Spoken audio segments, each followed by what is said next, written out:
I'm glad to introduce the first speaker, Damian Caluori, who is currently senior lecturer at the University of Edinburgh. His talk will touch on an issue that Jaspers sees in Plotinus in his chapter dedicated to Plotinus in his book called The Great Philosophers, as we know. And the title of his talk is Jaspers and an Apparent Contradiction in Plotinus' View of the Divine. Please, Damian, you're welcome. Okay, thanks so much for this introduction, Claudia. So in his monumental work, The Great Philosophers, Karl Jaspers provides a thoughtful outline of Plotinus' philosophy. He describes Plotinus' system, that is the hierarchical structure of Plotinus' world, on top of which is the one, the first principle of everything. Jaspers spent some time on the notion of transcending, that is Plotinus' view of the upward journey of the individual soul. And the ultimate goal of this ascent in Jaspers' reading is the one, and what Jaspers calls the unthinkable. To illustrate this ascending to the one, Jaspers distinguishes three stages of knowledge, namely sense perception, and then the second one I will translate as reasoning, logismos. In Arendt's translation, it's understanding, and then intellect, which is nous, and in the translation, it's sometimes spirit, sometimes reason. So intellect on its upper end is limited, so to speak, by the one, by the unthinkable. The speculative transcending of the soul in Jaspers' understanding of Plotinus basically consists of two steps. First, there is a transcending from the sensory to the intelligible, and second, there is a transcending from the intelligible to the one. And the second step is, in Jaspers' words, a quote, a thinking of the unthinkable, end quote. Jaspers states that the individual soul in the second step of transcending aspires to become non-thinking. The thinking of the unthinkable, quote, achieves a meaningful failure, end quote. It is a failure in the sense that the unthinkable cannot be thought. Yet it is a meaningful failure in Jaspers' view in that, quote, it enables us to think the thinkables in such a way as to free ourselves of them. So according to Jaspers' Plotinus, thinking is only useful as a step to arriving at the one. But we must leave thinking behind, transcend it, and free ourselves from it. So what I want to do in what follows is to present a somewhat more positive interpretation of Plotinus' view of thinking. So I agree with Jaspers that the one is indeed unthinkable and beyond thinking. I will argue, however, that thinking is not considered by Plotinus to be merely sort of as a stepping stone that must be overcome and that we must leave behind. Instead, it seems to me it's intrinsically valuable according to Plotinus, and indeed the best life for us is a life of thinking, according to Plotinus. So in order to make my argument, I think it is helpful to consider Plotinus' notion of God. As Jaspers rightly emphasizes, Plotinus identifies the one as God. There's no doubt that this is true. But as we shall see, digging a bit deeper will give us a richer picture of Plotinus' notion of God. And I think that's relevant, that's related to the first point that I made. As Jaspers points out, Plotinus uses the term God not only for the one, but also for other things. Jaspers claims that in doing so, Plotinus contradicts himself. He, meaning Jaspers, does so in the section of his Plotinus chapter called Critical Characterization, where he discovers 5 Plotinian contradictions. And the fifth and final one of this is as follows. I quote, Plotinus' conception of the divine is equally contradictory. God is the one, yet there are many gods. The one dominates all Plotinus' thinking, but he reveres more than one God. End quote. So both the claim that Plotinus calls the one God and the claim that Plotinus postulates more gods than one are true. I will argue against Jaspers' view, however, that this is not actually a contradiction. And for this, I will quite heavily rely on Michael Frede's paper Monotheism and Pagan Philosophy in Later Antiquity. So let me first say a few things about why it is reasonable for Plotinus to say that the one is God, with a capital G. With reference to Plato's simile of the sun in the Republic, Plotinus identifies the one with the good. As in Plato, the good is the ultimate principle of goodness, of being, and of knowledge. So it is the ultimate principle of everything. For this reason, it makes perfect sense, it seems to me, to identify it as God, as Plotinus does. The idea that the principle of everything is rightly called God can also be found in Aristotle, Metaphysics Lambda. There, Plotinus identifies one principle, one unmoved mover, quote, on which the heaven and the whole of nature depends, end quote. And he calls this first principle God, Hotheos. Now in Plotinus, the first principle of everything is not an unmoved mover, of course, but the one. Nevertheless, what makes the one God is the same as what makes Aristotle's first unmoved mover God, namely that it is the first principle of everything. Nevertheless, as Jaspers rightly says, Plotinus uses the term God also for other things, and I will restrict myself to 2 further entities, the intellect and the soul, as God, so the second and the third principal hypotheses in Plotinus. Because that already gives us sort of the idea that Plotinus calls the one God, but then there are also at least 2 other things which he calls God, namely the intellect and the soul. So we get what Jaspers sees as a contradiction. However, there are 2 ways of avoiding this contradiction. The first way is to say that Plotinus uses the term God in 2 different ways, one for God with a capital G and one for all the other gods. The second way is to say that the other gods are in some way God with a capital G. And I will argue that at least as far as the intellect and the soul are concerned, Plotinus chooses the second way. So first about the first way of avoiding the contradiction. It's a fairly common assumption in ancient thought that gods are immortal beings living blissful and happy lives. This is what characterizes them as gods, usually in opposition to human beings who are mortal and whose lives, for the most part, are not blissful and happy. If humans ever manage to get to a state that is at least temporarily like the life of the gods, we may call this state divine as well. For example, when Aristotle begins describing happiness in Nicomachean Ethics 10:7, he identifies it as the activity of contemplation. He states that such a life, namely the life of contemplation, quote, is superior to one that is simply human, because someone lives thus not insofar as he is a human being, but insofar as there is a divine element in him. If the intellect then is something divine compared with the human being, the life in accordance with it will also be divine compared with human life, end quote. Now, according to Aristotle, humans are not immortal and hence not gods, even if their life is blissful, right? So if we take the 2 criteria, immortality and blissfulness, we are not immortal according to Aristotle, so we are not gods. Moreover, human beings can at best participate in the divine life for restricted periods and not throughout a whole life. But there are divine beings who do not just have a divine part in them, but are divine throughout, namely the unmoved movers from Metaphysics Lambda. They do have lives of contemplation and thus live blissful lives, and unlike human beings, they are immortal. Accordingly, insofar as unmoved movers are immortal beings living blissful lives, Aristotle calls them gods. So as for Plotinus divine beings, there's no doubt that they are immortal. Neither the intellect nor the soul will ever die. Moreover, their lives are lives of bliss, as they, like Aristotle's unmoved mover, spent them in contemplation. Accordingly, given the conception of God as an immortal living being, living a blissful life, it seems perfectly appropriate to call them gods. So the first option I just sketched sort of makes the following point, right? So we can call the one God with a capital G because it is the first principle of everything, but you can also call other things gods, namely the intellect and the soul, because they are immortal beings living blissful lives. So, right, and that's no contradiction. The price to pay, if you will, is that the term God is used homonymously, right? So you call, the one is called God in one sense, namely as first principle, and the other things are called gods in another sense, namely as things which are immortal and live blissful lives. So it seems to me, however, that even if we do not postulate such a homonymy of the term God, Plotinus can still claim that one is God and rightfully use the designation God for both the intellect and the soul. And in order to see this, it is important to look a bit more closely at the relationship between the three principal hypotheses, one, intellect, and soul.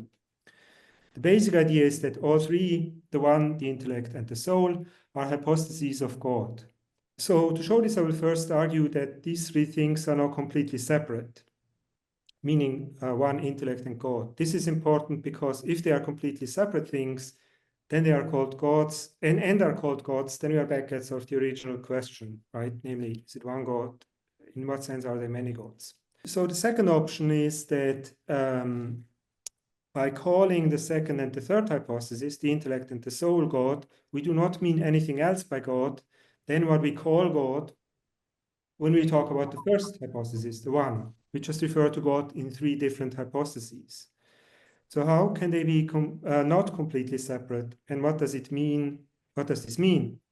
So the general idea is the following.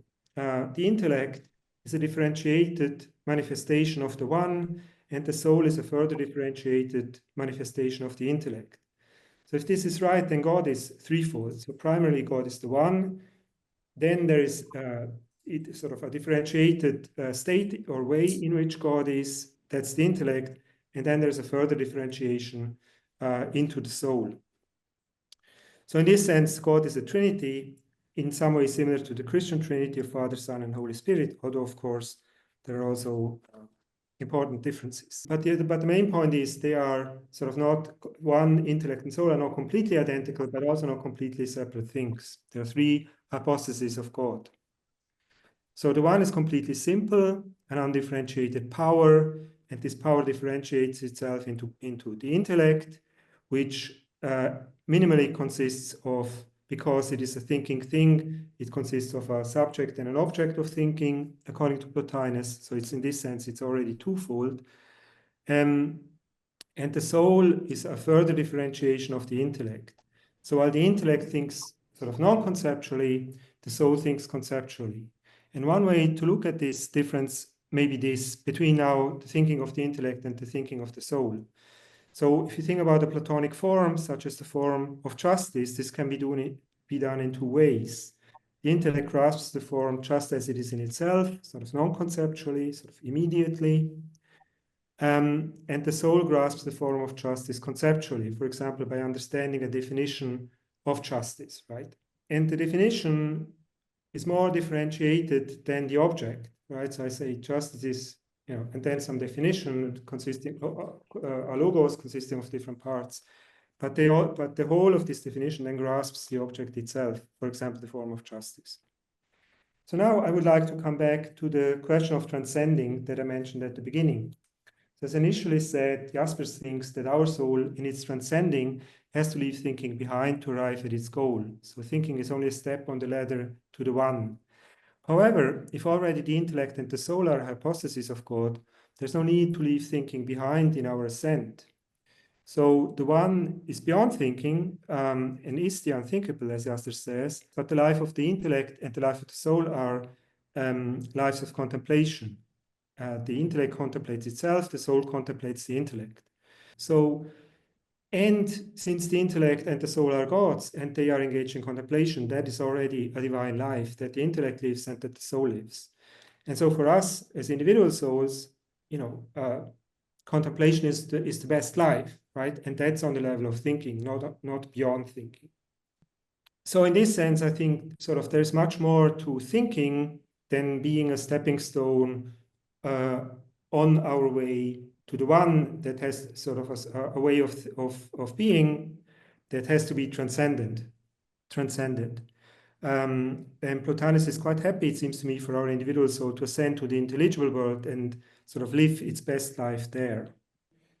To conclude, so I made 2 points. First is that I think there's no contradiction in Plotinus when he calls the one God and when he calls other things God, in particular the intellect and the soul. And second, there's no need for us to ultimately free ourselves of thinking or of the object of thought, because a life of contemplation is the best life for the soul. Thank you. You were mentioning that the soul is thinking conceptually. Mm-hmm. If it does think conceptually, how can it understand intellect and the one, which are not accessible via conceptual thinking? Right. So it cannot grasp the one. So as far as the one is concerned, he says, like in 6.9, 4, right, that you have to go beyond episteme and beyond thinking and all that. And so it's a different sort. It's a different sort of approach of the one. I guess it's some sort of experience.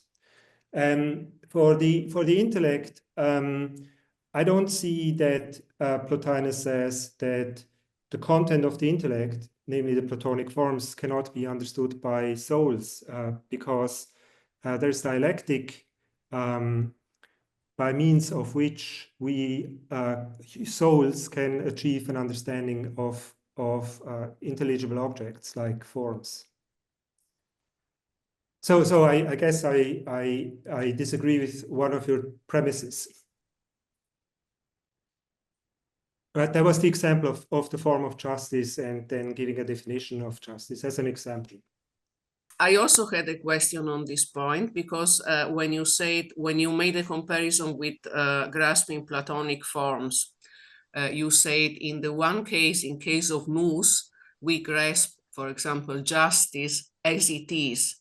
And I guess you meant, but I'm not sure about it, in an intuitive act of knowledge, while the soul tends to understand forms through the definition, which I translated in my mind as a discursive act of knowledge. So it's a famous debate on the nature of the difference between nous and diano, yeah, in Plato, at least in Plato. My question was, I'm not an expert in Plotinus, but I was concerned with his interpretation of time. And the way I understood it is not so much that the way in which we understand ideas is the intelligibles is different between nous and psyche because of the question of the definition or not a definition, but because of the question of the chronological sequence. So the soul seems to have the problem of not being able to grasp intelligibles all at once in a dimension of eternity, which is the dimension of the contemplation of the Platonic demiurge or Plotinus nous. Why she needs to put them in a temporal sequence, let's say, which of course is also related to discursiveness of cognition, sure, but I didn't think that it was just a problem of the definition. Thank you. So one thing is I'm not particularly, definition, I don't know, right? So it is a logos, right, in terms of which the soul understands forms. I take definition because that's the easiest way to think about it, but I'm not sure Plotinus is terribly strict about these things and whether it is ultimately, would be a definition like in Aristotle's sense or so. I'm not sure about that. About the temporality, so that's a point I see differently, namely that, so the Anoia, Schweitzer made this point long ago, and I picked this up and tried to develop it somewhat, namely that that Plotinus uses the Anoia in two senses. One is for, you know, us here thinking in time and trying to solve problems and so on, but also that there is that is sort of characteristic of the soul in its essence to think dianoetically and in this sense differently from the intellect. And that must be timeless, because he says in 3.7, for example, the soul makes time, right? So that means it must be prior to time. Yes. And the world soul in 4.3.15 or something, he says that the world soul is not in time, right? So there must be a way for us, sort of down here. You know, we are in time, and we think in these ways and are confused and try to find solutions and so on. But I think sort of the perfect way of thinking for the soul is still, in my view, dianoetic, but timeless. And so the structure would be similar to how we think down here. It's just that you have sort of a grasp, say a science or something of the intelligible. Thank you, Damian. It was interesting to hear you. I have one small question, though. It's something related to meta-ontology. Because if I say Plotinus, if I say Jaspers, if I say you know, monistic philosophers in Indian tradition, I see that, you know, intellect is not quite identical to the entity that is immanent. So intellect sometimes is taken to be the property.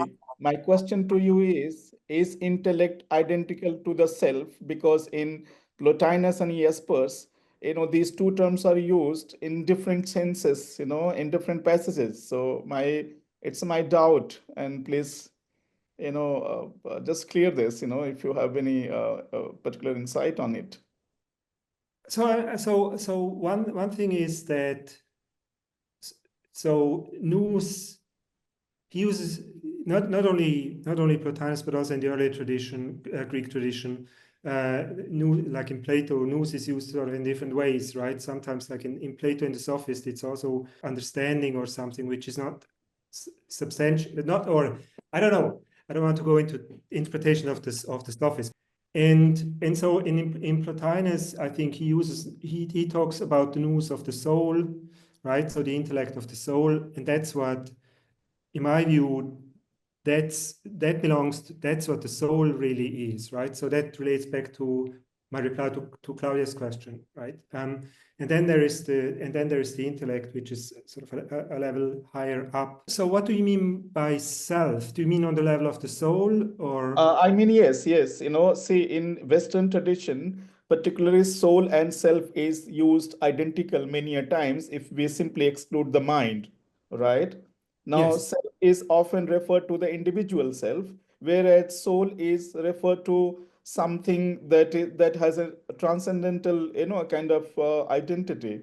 Right. So Okay. my question, yeah, this is why I asked this, whether intellect is identical to the soul, or intellect is something else, or whether it is a property. Maybe, you know, I don't know if my question is making sense to you, but then, yes. So what I try to do is with the idea with the view that there are three hypostases of God, right? So there is a distinction between soul and intellect, capital S, capital I, right? The divine soul and the divine intellect. Mm-hmm. And then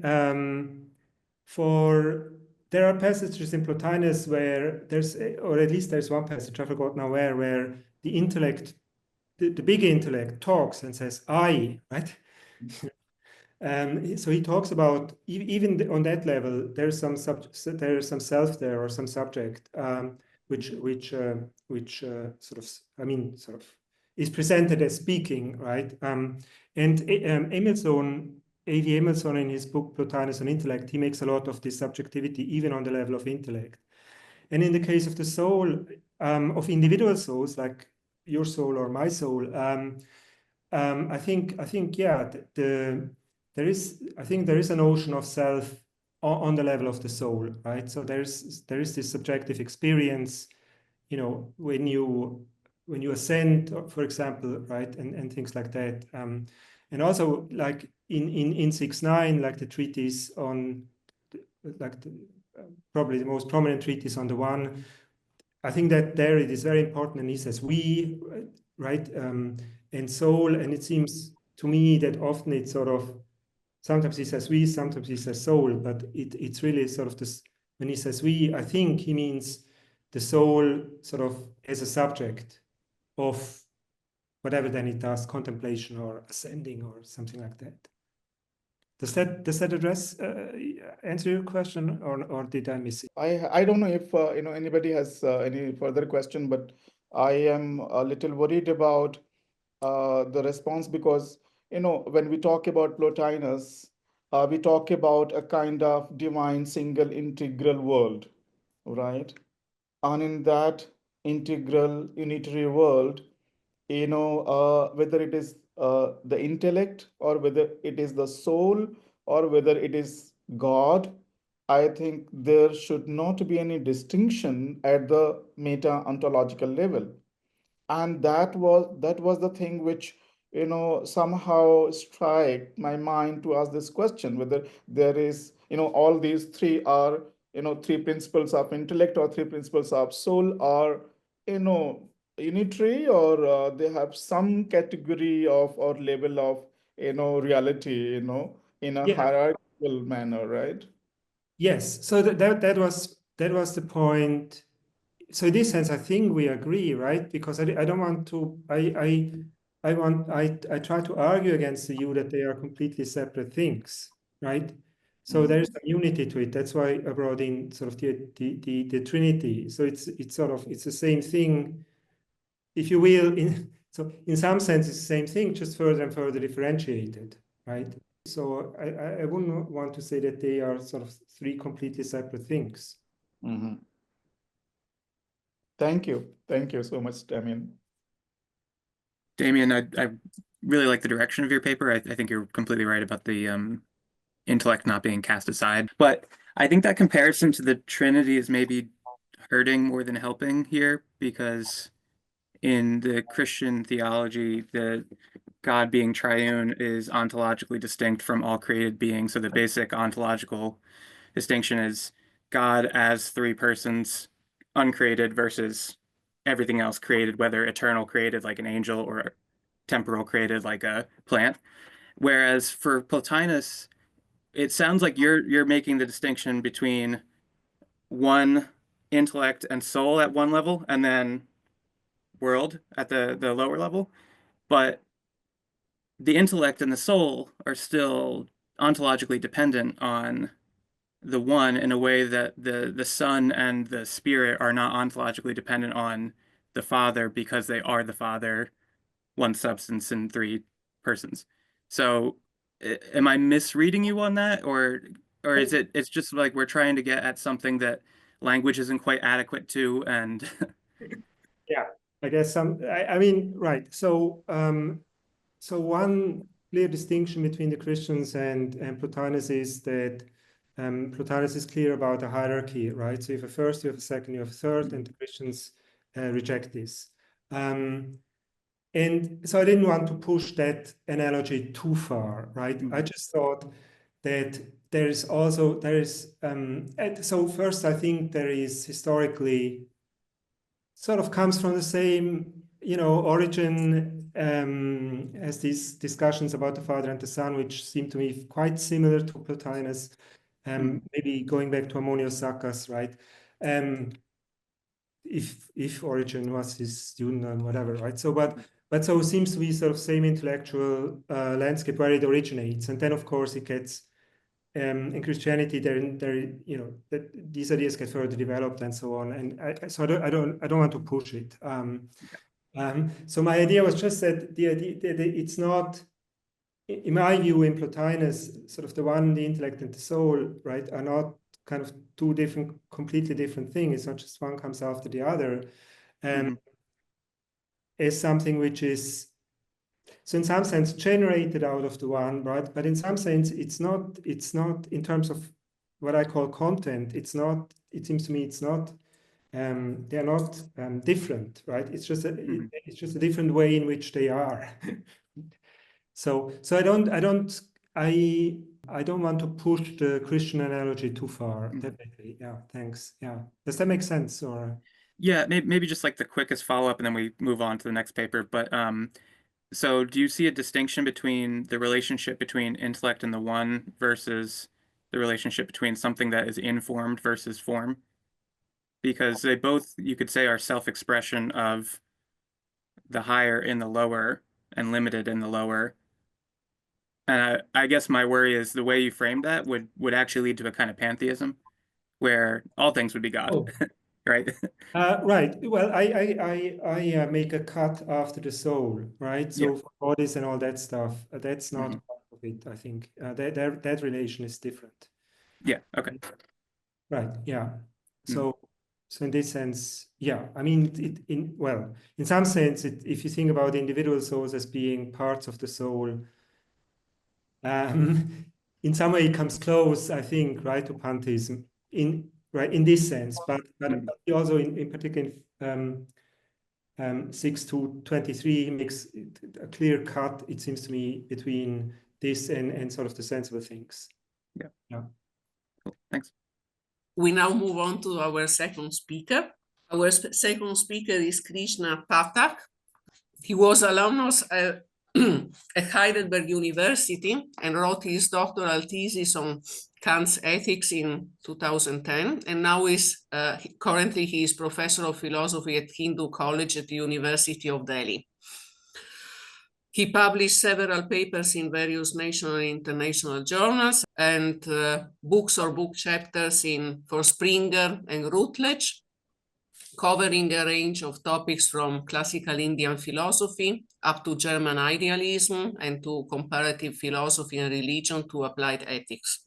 Today, Krishna Pathak will speak and share his philosophical insights on the topic Understanding Plotinus Mysticism through Jaspers' concept of existence and Shankara's concept of pure consciousness, a meta-ontological approach.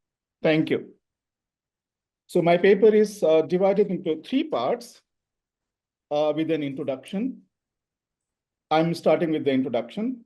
Plotinus, who adopted the main teaching of Plato's philosophy of ideas and his dialectical method of knowing reality, that is widely considered a mystic. His mysticism is related to the separate Supreme One, God, and his divine attributes, through which there is communio, that is participatory communication, and unio, that is union between the human self and the supreme self. Self here is the soul. And this is taken as a means of human salvation. In contrast, Karl Jaspers believes that humans are governed by reason, which is simultaneously the means of inventing oneself. Focusing on Jaspers' critique of Plotinus mysticism, I will raise 3 questions aimed at understanding the conceptual structure of the human soul. First, are there similarities in the writings of Jaspers and Plotinus with regard to going beyond the physical realm? Second, since Jaspers appears to believe in the transcendental human agency in the same way as Plotinus, what are his reasons for criticizing Plotinus mysticism? And third, are there similarities in Jaspers and Plotinus' understanding of pure existence or being as compared to the monistic philosophy of Advaita Vedanta in the Indian tradition? To answer these questions, I intend to explore Plotinus' mystical philosophy through the conceptual lens of Jaspers' existence and from Shankara's Advaitic lens of monistic Brahman, that is called pure consciousness. So the first part of my paper is focusing on Plotinus' idea of the immanent divine unitary world. In the Enneads, Plotinus firmly believed that the transcendental reality is the primary source of the multiplicity of all worlds, both mental and physical, and emphasized intellectual contemplation and soul's transcendence of the material world. Plotinus is known as a mystic for two reasons. Firstly, he considered the world to be driven only by forces of inherent spirituality and divine qualities that empower the individual soul to purify itself and rise to the realm of intellect, ultimately helping it to achieve unity with the Supreme, who is the source of all existence. This Supreme One can only be known by enlightened, intelligent minds with godlike virtues. Secondly, divinity is within us, within the universe, and in every form of life. But this divine nature of the world is unknown to many of us. Plotinus' transcendental world is unitary and divine, for in it only God is the supreme power and the supreme principle of the existence of all other beings. In Plotinus mysticism, this supreme being has both absolute potentiality and absolute actuality, which can be understood in terms of his power to go beyond all beings and predicates, and can be known and realized through contemplation and meditation guided by one's intellectual vision.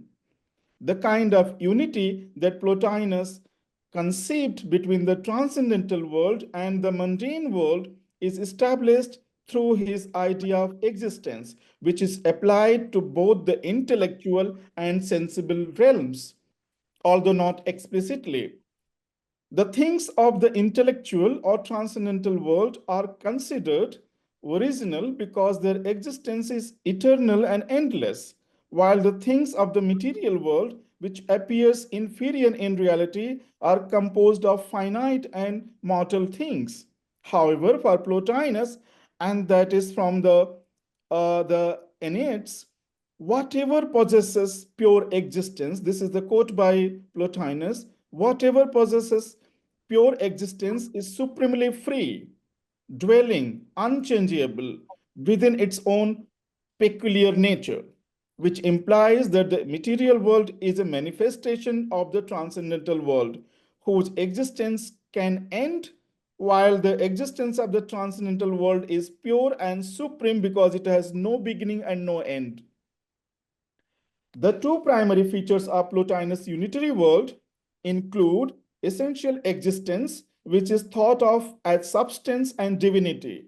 Plotinus used the term existence for different levels and different categories of things, but all arise from the supreme existence and lead to the same, which is the supreme substance or God. Such a world of supreme existence in the transcendental form and such a world of the apparent existence in the material form is very similar to the worlds imagined by many other philosophers like Plato, Kant, Schopenhauer, Jaspers, Shankara, and Sri Aurobindo, who can be said to be firm believers of the spiritual cosmic world, which includes every form of existence. Plotinus believed that divinity is integral to the world, manifested through pure spiritual minds who have realized their godlikeness or on the path to perfection. In answer to the question, how can we achieve divinity? Plotinus refers to moral and spiritual perfection as the highest path to divinity, through which the individual soul establishes unity with the Supreme Spirit, that is God. The Enneads often use the term existence to refer to the unitary world of existences, which are primarily either or all authentic existence, substance existence, existence beyond existence, and necessary or essential existence. In this unitary world, according to Plotinus, the individual essential soul must establish participatory communication and unity with the absolute essential soul, that is God, in order to realize its divine nature, which is identical with or that of God. In fact, Plotinus mysticism does not make room for sin and salvation because, according to him, salvation is the state of unity with the Supreme, which can be attained and realized by the individual soul when all its internal and external differences from the Supreme are overcome. It is the state of pure unity which appears to be like the Supreme Being or being identical with him. At this point, Plotinus seems to go beyond Plato to talk about spirituality and merges the world of ideas with the world of appearances to project the Supreme in a primarily mystical sense. Now, the second part is going to focus on Jaspers' transcendental existence and Plotinus.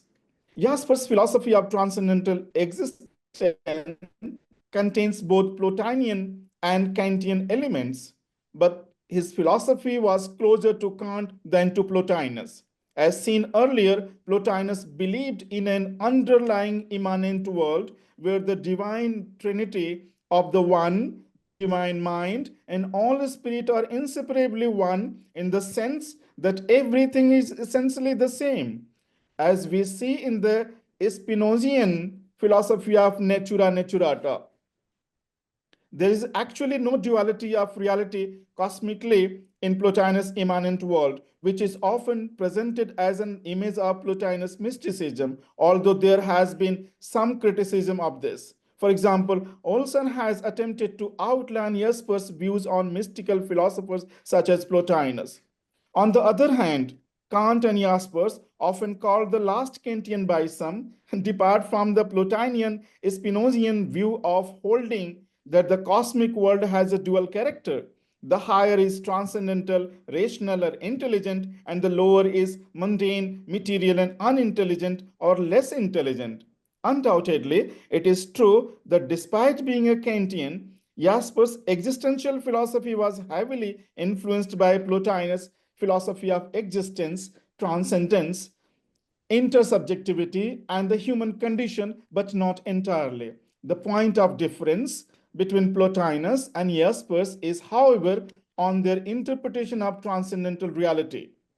A major difference is that while Plotinus considers transcendental reality in the religio-theological sense of divine union with God or godlike positions, Jaspers takes it in the non-theological sense and ethically adequates for it to be pure or transcendental freedom and rational self-legislative, as does Kant. Therefore, it would not be an exaggeration to say that Jaspers found more material for criticism than for defense in Plotinus, although the difference is more conceptual. To understand the unique difference between Plotinus and Jaspers, one needs to explore the idea of rational existence or existence, as it has been used by the latter to denote the inherent rational capacity of the individual soul to transcend or go beyond the world of existence or the empirical realm. Thus, the same entity or agency in Jaspers' philosophy, which scholars sometimes identify as the Heideggerian design, has two basic characteristics. First, designs existence as lived experiences without any trace of engagement with transcendental experiences. And the second, designs emergence as existence that relates to the transcendental world without a single trace of empirical existential content. In this sense, Jaspers believes that existence design is higher than existence design. So the first one is ending with Z and the second one is ending with CE. And therefore, it is incorrect to say that Jaspers' view of existence is entirely existential in nature. Like Plotinus, Jaspers does not believe in an immanent world where the divine or spiritual spirit is seen to exist within and permeate the material world, but rather believes that the individual spirit by its very nature is a being that is separate or transcendent. Jaspers actually conceives of a hierarchical reality where existence reality is superior to design reality, or say that transcendental reality is likewise superior to material reality. Pace correctly captures this duality when he writes that according to Jaspers, design and spirit are modes of existence in which we perceive ourselves as existing in the world, and we participate in worldly events as potential existence without any transcendental experience. Also, all three fundamental modes of being, be it empirical being, that is called design, pure existence, that is called Existenz, and spiritual metaphysical realm, that is called transcendence, are inseparably connected to being, the inner spirit of the individual. It is evident that the Jaspersian spirit or soul, or let's say the being, is involved in worldly matters as well as transcendental matters. But more or less, this also applies in the case of the Plotinian soul in the immanent world. I believe that Plotinus' three levels of reality, which is a part of the unitary world, divine unitary world, or see Shankara's three levels of realities, where we have metaphysical, empirical, and the world of appearance. I think the affinity is more than the difference. And I believe that Plotinus, as a centrally philosopher, is more close to Shankara as a centrally philosopher of the Indian tradition. So thank you so much, for your patience. Thank you, Krishna. On page 4, there's one sentence which sort of struck me, where you seem to make a differentiation and comparison between Plotinus and Jaspers. It starts, like Plotinus, Jaspers does not believe in an immanent world where the divine or spiritual spirit is seen to exist, and so on. If you can briefly sketch out the similarity differences between the two thinkers. When I was reading Jaspers, I realized that he is talking about both kinds of realities. One is that is the lived realities in the material world, and one is the Kantian form of reality that we see, or we say the transcendental reality, where thing in itself or the unthinkable cannot be thought of. Now, that is not the case in Plotinus, because Plotinus is taking the world in a, it's all pervading, right? It's like one single world, one single God, one single soul, one single, reality. Now, the differences or levels of realities is meaningful for those who are unable to reach to that level of understanding of the reality that is the called supreme reality, the one in Plotinian sense. But in Jasper's case, it's quite different. We know that Kant did not believe in the objective reality of God, and being the last Kantian or the hardcore Kantian, Jaspers cannot believe in the existence of God, and that's why he's using the term the unthinkable. Now, I don't know how Jaspers' idea of God or the transcendental reality could be, compared with the idea of God in Plotinus. So different. The difference between the two is more metaphysical as well as epistemological, right? And this is what that struck me, because or perhaps that is the reason why Jaspers criticized Plotinus. There are rooms for criticism from the side of Jaspers than defending Plotinus' philosophy of the immanent world, where God is all or all is God kind of philosophy. Whereas there is a category or level of reality or degree of reality in Jasper's philosophy. I was wondering about just the notion of existence that you use, right? So so it seems, again, I'm not a Jasper specialist at all, but it seems he has a pretty rich notion of existence, right?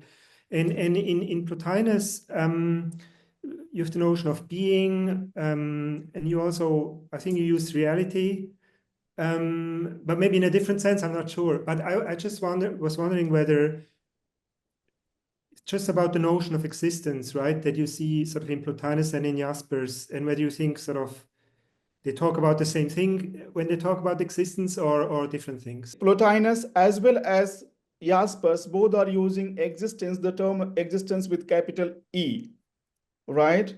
Whereas even God is used as capital G and intellect is used with capital I.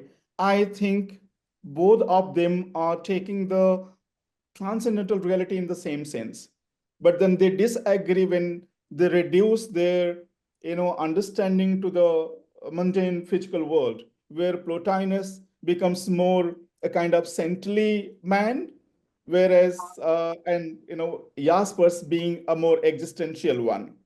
So my answer would be that yes, they are taking in the same sense, but they are applying in different ways. Well, I have a short remark and a question. My short remark is about the fact that you say that Plotinus seemed to have made Plato's world of ideas more immanent in order to reach a further level of transcendence, so the level of transcendence of the one, and that these two aspects would be, as far as I understood, two differences with Plato. I wanted to ask you to clear in which sense do you mean that? Do you think that Plotinus is less dualistic than Plato was in your view? And as regard to the point of departure of Plotinus, Plato's idea of good, do you consider the idea of good in Plato to be essentially different from Plotinus one or not? Yeah. I mean, it was just, it seems to me interesting that on both points you seem to say Plotinus went beyond Plato on these both levels. Okay, let me correct you. I did not say that he talked about a different reality that is also going beyond the world of ideas. But what I did say is that he, Plotinus reduced the world of ideas at the material level, or the material reality is taken up to the world of ideas to mix the two, right? So it was not the dichotomy, rather it was the unity kind of thing which Plotinus made, and that was the contribution. I mean, why somebody can ask why there are two different worlds if they are connected, right? So I think Plotinus was more mystical in this sense, or maybe I can give you an analogy that what you see in Descartes, that there are two different realities, two different worlds, the physical world and the mental world, and later we saw that Spinoza, destroyed all these dichotomies and boundaries and said everything is God, or God is in all, or all is in God. I think that is what you see in Plato and Plotinus. So Plotinus talks about two realities, and Plato talks about two realities. Plotinus says, no, it's one single reality. Okay. Okay, I tend to read personally Plato also in a strong monistic way from this point of view, but this would be another topic. I don't want to go into that. My second question would be, because you didn't really have the chance to talk about consciousness, which I'm really very interested with. So you seem to me implicitly to have said, in the end, it's only one reality. So what's the difference? Is the difference just, I mean, would it not be appropriate then, instead of talking of hypostatic level of realities, to talk about different states of consciousness? So this is my question. Yeah, at the metaphysical level, referring to the Indian tradition, where the supreme or absolute reality is pure consciousness. And it is said that either you call God, not God, but Brahman, or you call the absolute reality, or you call pure consciousness, or you call pure knowledge. All are identical. They refer to the same reality. Whereas, because we have a body and we are in the physical world, it might be the case that someone who is divine by one's essence has not realized what he or she is. So one can see a clear-cut difference between the enlightened pure consciousness and the consciousness in bondage or covered with material stuff, right?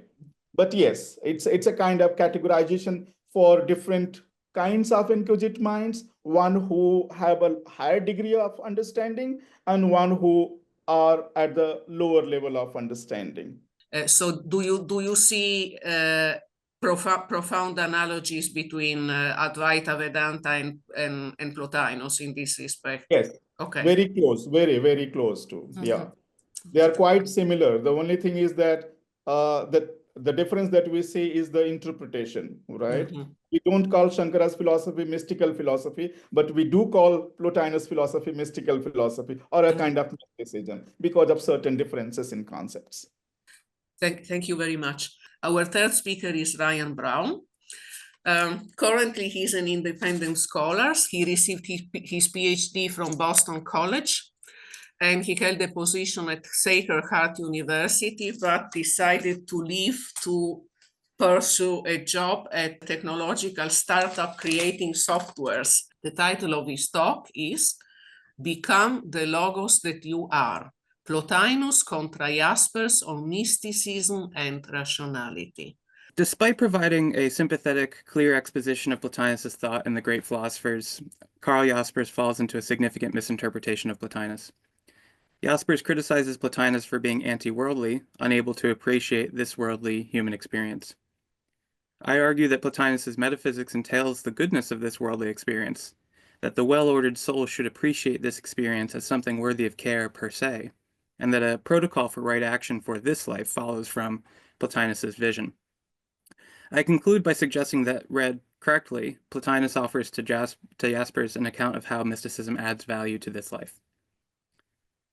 So for the critical characterization, Jaspers says that Plotinus is the purest and most exclusive of metaphysicians and omitted science and politics from his philosophy due to an indifference to the world. Achieving Plotinus' goal of serene mystical union with the transcendent one requires deliberately deluding myself, Jaspers says, about worldly experience. Plotinus teaches that worldly occurrences unfold according to divine providence, that our true home is the immaterial world, in quotation marks, and that our bodies are not part of the real us. Jaspers discerns in this teaching a devaluation of our worldly existence, wherein the individual's life, friendships, marriages, historicity, and death are deprived of their existential significance. At first glance, Jaspers' critique seems right. Plotinus often betrays a callous indifference to our worldly existence, a sentiment seemingly confirmed by the opening remark of Porphyry's Life of Plotinus, where he says, Plotinus gave the impression of being embarrassed about having a body. But is this the whole story? As Jaspers notes, Plotinus' thought is marked by tensions. For example, the world is, on the one hand, corruption, but on the other hand, its miraculous beauty. Jaspers characterizes these tensions as contradictions endemic to Plotinus' thought, and suggests that they can be interpreted best as consequences of an attempt to eff the ineffable, given the one's utter transcendence. Though one might palliate such tensions this way, the implication seems to be that we needn't rethink Plotinus' putative otherworldliness on their account. But if Plotinus is indeed so otherworldly, why does he insist so vigorously on the sensible cosmos' beauty? Why does he argue so assiduously against the Gnostics, who, of all people, object that it is Plotinus who binds the soul to the body? Why characterize the soul's descent as a kind of willing service? In recent Plotinus scholarship, there's a current that offers some more nuance, attributing to Plotinus a more appreciative evaluation of this worldly experience. For example, Dominic O'Meara argues that under emphasis concerning this world needn't imply that Plotinus' attitude is purely otherworldly, having no political application. I think this is correct.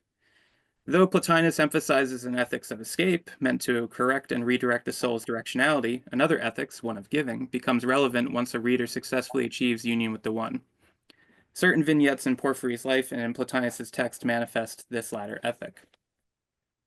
One place wherein the ethics of giving shines forth is in Plotinus' reference to Minos in 697. Minos was thought to have periodically communed with Zeus, from whom he received instruction about the law. Plotinus interprets this myth as an image of the activity made possible by the soul's reversion to the One. When the soul has come to be with the One, Plotinus says, and in a way communed with it to a sufficient degree, then it should tell others of this intimate contact if it can. And Minos was mindful of this intercourse when he framed the laws as images of it. Reversion, it seems, necessitates this worldly activities of communication and lawmaking, the products of which are images to the original reality contemplated. Given Plotinus's apparently single-minded emphasis on escaping this life, we should determine in what in his metaphysics might license the requirement to come back down into this world. I suggest that the image character of Minos's laws hold the key. Further, this image character of worldly existence appears to be at the crux of Jaspers' misreading of Plotinus, since Jaspers confuses images with copies, which are, for Platonists, ontologically quite distinct. Per the Cratylus, copies are qualitatively identical reproductions of their original, distinct only numerically, whereas images are not reproductions of their originals, but instead expressions thereof at a qualitatively lower level. A bad copy is bad because it fails to be qualitatively identical to the original, whereas an image never aims at that identity. Compared to the original, the image is always less, in that it doesn't contain all the original's potencies, and yet simultaneously more, in that it brings the original's content into a novel form. Hence, for Platonists, it is toto-kylo distinct to claim that the sensible cosmos is a bad copy of the intelligible versus an image thereof. For Plato, ontology is semiotics, as D.C. Schindler says, and being an image is what makes a thing real. For Plotinus, we might say that being is convertible with being an expression. The basic principle of causality is that nothing comes from nothing. Platonic philosophy claims that for some x to cause y to be some z, x must already contain z, either isomorphically or in a higher way. In the latter case, the z in y is an image of the z in x. According to Plotinus, experience teaches that whenever something becomes perfected, it generates something new in an outflow of itself, not holding back so as to remain self-contained. He's thinking of the sun as the paradigmatic image that automatically gives its light over to others out of its perfection. Plotinus infers that generation is thus self-expression, the power of which is indexed to the generator's capacity to be most truly itself. If all things generate by self-expression, then the source of all things, the One, must do so as well, for all that all things are, they get from the One. The principle being invoked by Plotinus's account of generation as self-expression is what has come to be called the two acts. For each thing, there are two acts. The first act is that of the substance, and is the actuality that each thing is, whereas the second act arises from the substance, is different from it, and absolutely had to follow of necessity. Because a second self-expressive other-directed act follows from each thing's first act, what we might call its actus essendi, the basic nature of reality is generosity, self-gift. The higher something is, the more completely it gives itself, precisely by being most truly itself. Failure to do so would imply an infertility inconsistent with divine power. The immaterial realities must give rise, ultimately, to a beautiful cosmos as an act of self-expression. This self-gift is what Plotinus calls logos, or expressed principle, the expressing, the pressing out from oneself of the inner idea. Whence, each thing both is a logos and expresses its own logos precisely by receiving the higher logos as perfectly as it can. That gift, however, is received according to the recipient's capacity for reception, not the giver's capacity for self-gift. Hence, though productive power is indexed to the generator's fullness, it's also limited by the recipient's indigence.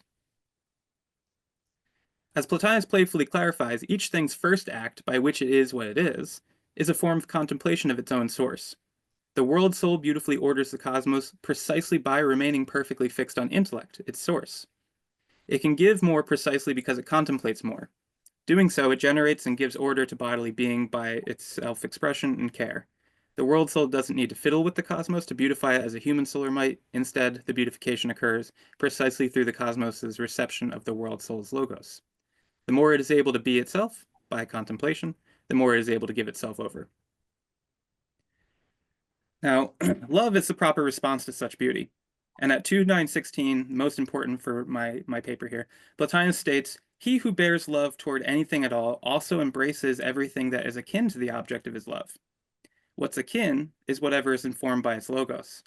Failing to embrace a form's images indicates a failure of love and a misunderstanding of the image.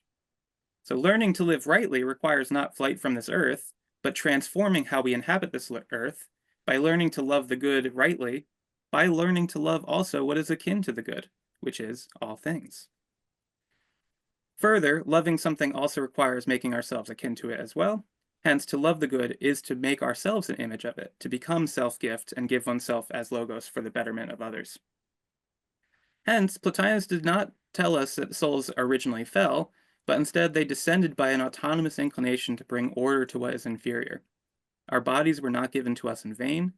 While it is true that we must liberate ourselves from being dominated by bodies so that we might revert and contemplate, it is also the case that in reverting we achieve true freedom to act, and since only acts which follow from reason are truly free, reason seeks to contemplate and manifest the intelligible order, and thus free act entails providential care for the body.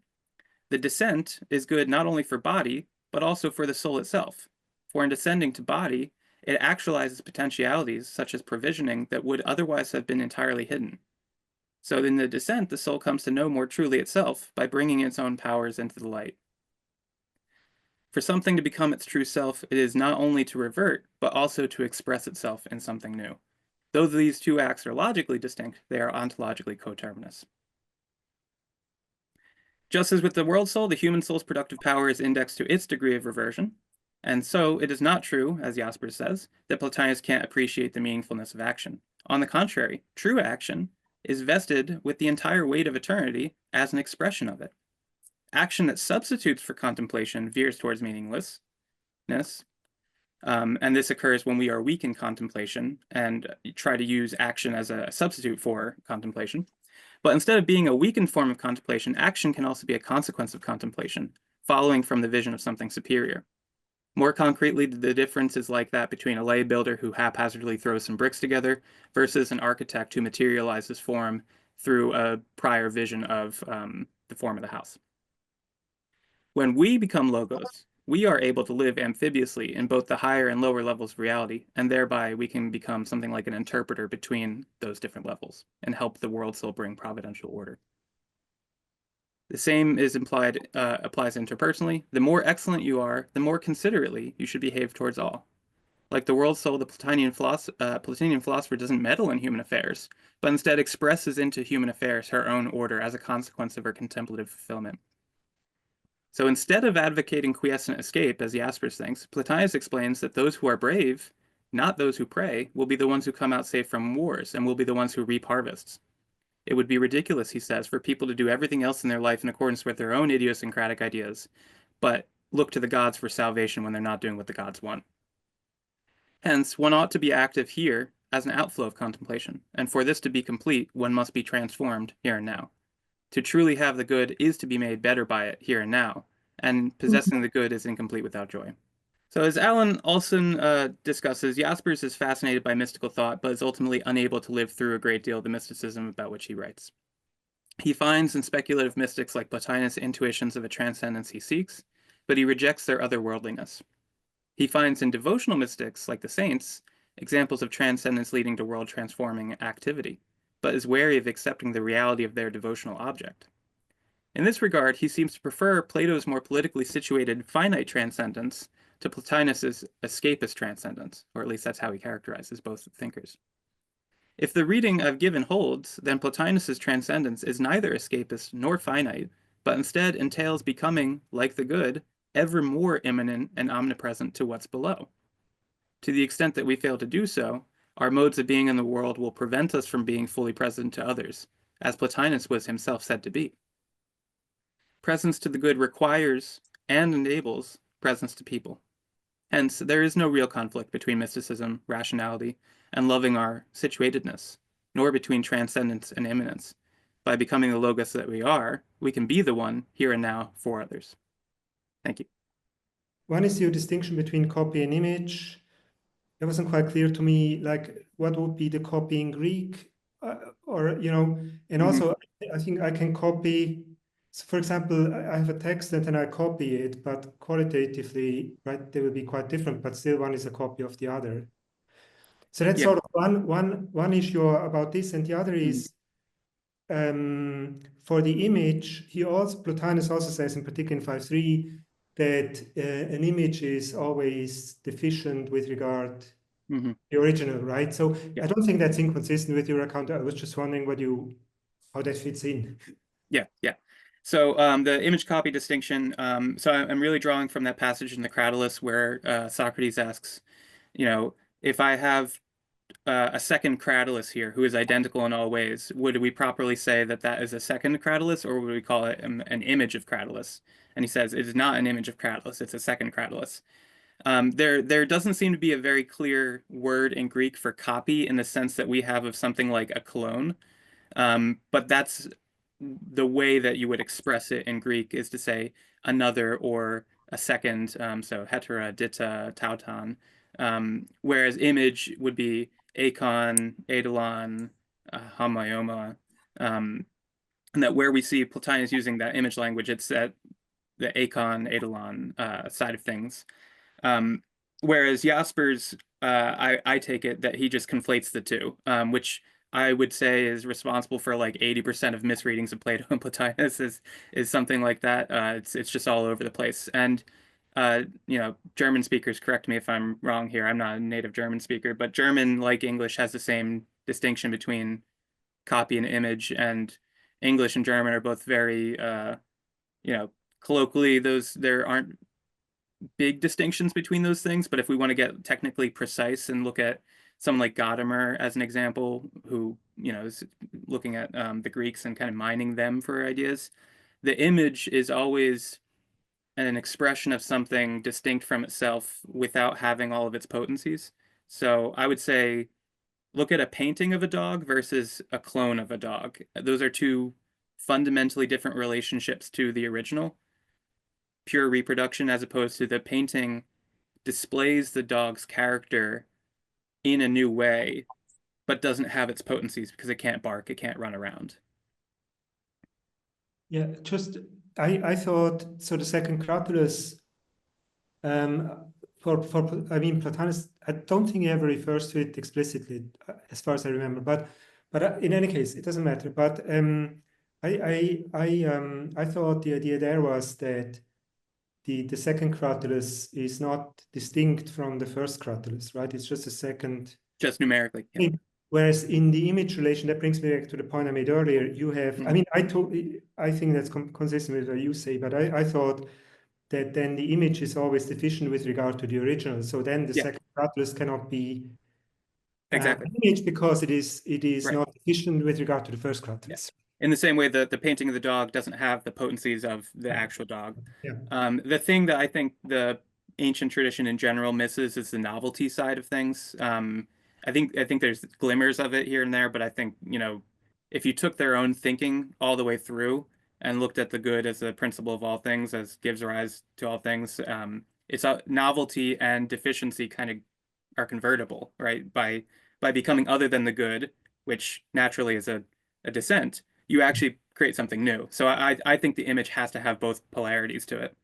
Thank you very much, Ryan, for your insightful paper, especially for bringing image into this discussion. I've got a question about the image. So Italian philosopher Benedetto Croce believes that image-producing activity is the first degree of the mind, since the mind is capable of inventing and creating images. So Plotinus, in his Aeneid, speaks quite a lot about imagination and perception in relation to memory.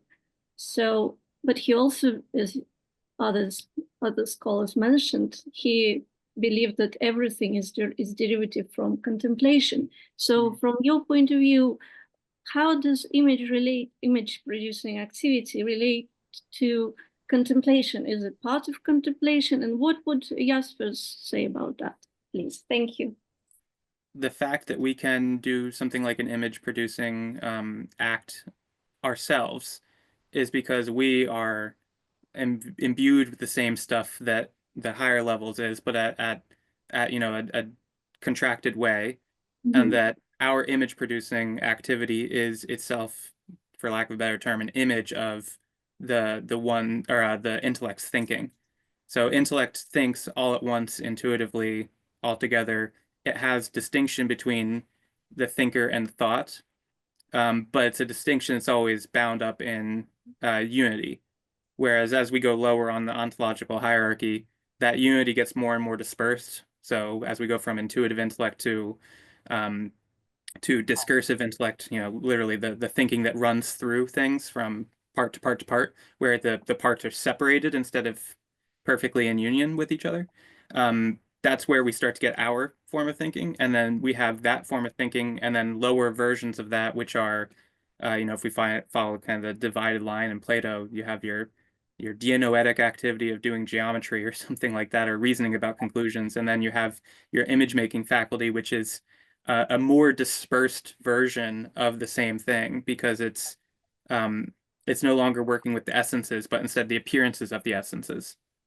But it's still the same material in a sense, just at a lower level. So there's continuity. I have a small question that has arisen from the last sentence of your conclusion, where you write that by becoming the logos that we are, we can be the one here and now for others. Mm-hmm. And I feel that the sentence is making a kind of paradoxical contrary claims. And my question is whether becoming is realization or becoming is a new making Mm-hmm. of the soul, because you say that logos that we are, and then you are using the term becoming. So it's very, confusing. Yeah. And what you mean by being logos for others? Yeah. I mean, do you mean others are different from ourselves or a different category or what? So your, insights on this. Thank you. Yeah, thank you for pointing out the paradoxicality of that remark. Being a little playful, but I think the paradoxicality is right. I'm one of those people who likes to sit inside paradoxes and see where they go. In this case, I actually will stand by that phrasing, paradoxical as it may be, because on the one hand, we are always already the one, because the one is more interior to ourselves than we are to ourselves. I think, I'm kind of riffing off Augustine's phrasing on that, but Plotinus, I think, would say exactly the same thing. Nevertheless, we are, despite the fact that the one is intimately present to us, we are not necessarily present to it. And the work of our lives is to learn how to become present to it so that we can become aware of its presence in us already. And that's so much of what the ascent is trying to accomplish, is to prepare the grounds for that meeting that has already in some sense taken place, but isn't taking place at its fullest level, where when we think up to the level of intellect and then surpass intellect's thought by kind of evacuating the mind and having a meeting one-on-one with it. So the becoming side of that is kind of more of a self-actualization kind of thing. So we have the potency in us because of our ontological relationship to the source, but it's something that we have to activate through a way of life and a certain set of practices that I would say the Aeneas is trying to get us to do in one way or another. I follow someone like Hadot in thinking that the whole thing is spiritual practices, but not to the exclusion of philosophical work. I think they're both together. And then the second part, the for others, I mean both for others in the sense of for other human beings like ourselves, and for things that are other things within the material cosmos that we inhabit. So if the one is pure generosity, and if we become more and more like the one as we realize it within ourselves, then the way that we should inhabit this world is pure generosity insofar as that's possible for us. So that's how we would make the one present to others through ourselves.